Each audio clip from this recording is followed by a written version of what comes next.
El contexto de este devocional es Génesis 22, 1 al 19. Después de esto sucedió que Dios puso a prueba a Abraham y lo llamó: Abraham. Y él respondió: aquí estoy.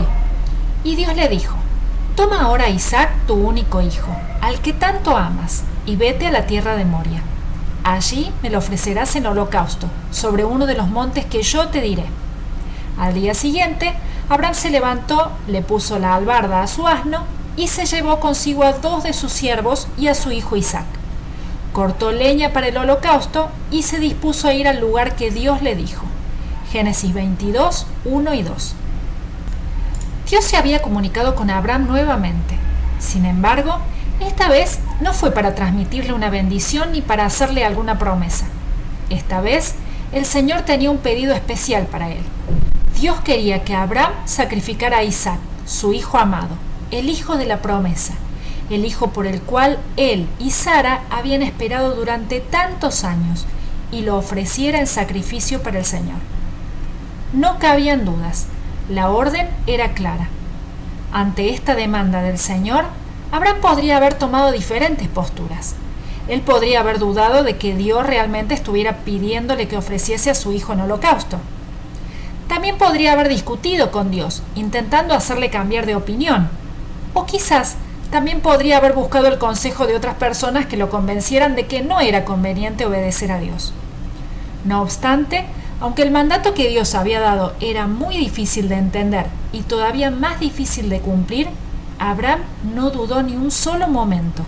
Y así como no demoró en responder a la voz del Señor que lo llamaba, tampoco tardó en disponerse a obedecer al Señor. A la mañana siguiente, seguramente después de toda una noche dando vueltas y vueltas en su cama sin poder dormir, Abraham se levantó muy temprano y preparó todo lo que se necesitaba. Aunque Abraham era un hombre rico y tenía muchos sirvientes que podían hacer el trabajo por él, y a pesar de que ya era un hombre anciano, él mismo se ocupó de colocar sobre su asno la albarda que cargaría todo lo necesario para efectuar el holocausto. Además de eso, seguramente con el corazón destrozado, también cortó la leña para el sacrificio de su propio hijo querido.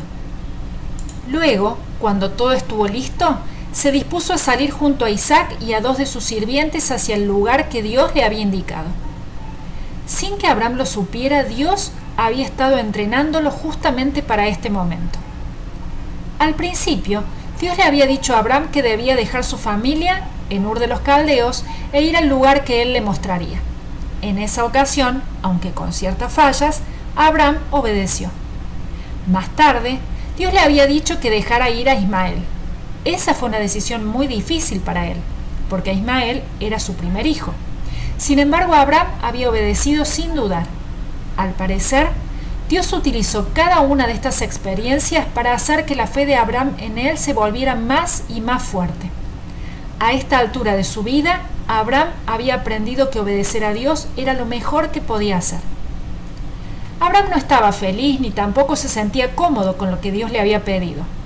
Por el contrario, se sentía desesperadamente mal.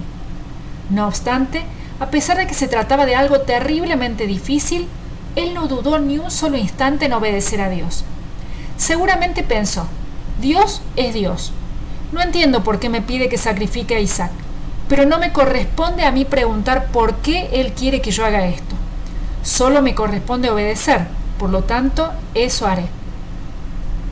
Muchas veces, cuando consideramos lo que Dios nos manda en su palabra, pensamos: no voy a obedecer hasta que lo entienda todo. Sin embargo, eso sería pretender ser iguales a Dios. Otras veces, a pesar de que los mandatos de Dios son claros, intentamos razonar con Él, o buscamos el consejo de personas que tal vez puedan mostrarnos otro camino que parezca más aceptable. No obstante, estas actitudes solo demuestran falta de confianza en el Señor. La Biblia no dice absolutamente nada acerca de cómo se sintió Abraham en esta situación. Seguramente no porque no sintiera nada, sino porque lo que guiaba su vida no eran sus sentimientos, sino su confianza en Dios. El ejemplo de Abraham nos enseña que la fe que no se demuestra a través de la obediencia no es verdadera fe. La fe que salva es aquella que, aunque no entienda lo que Dios pide, obedece sin dudar. ¿De qué le sirve a uno decir que tiene fe si no lo demuestra con sus acciones? ¿Puede esa clase de fe salvar a alguien? La fe por sí sola no es suficiente. A menos que produzca buenas acciones, está muerta y es inútil. Santiago 2, 14 y 17. Solo la fe que se demuestra por medio de la obediencia es la que nos lleva a la salvación.